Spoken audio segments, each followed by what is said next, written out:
addition is getting a wood floor, but tile is another popular choice for renovations because it's inexpensive and pretty easy to install.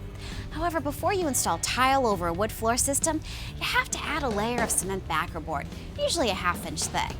Now, when you combine backer board with the tile and the adhesive, it can add over an inch to the finished floor, which causes all sorts of problems like awkward transitions or appliances that no longer fit. But if the subfloor is in good shape, this new Ditra membrane from Schluter may be the solution to replace that backer board. Because look, it's just 1/8 inch thick. And because it's so lightweight, it's also easy to install. You just stick it to the floor with thin set adhesive and then lay the tiles right on top of it.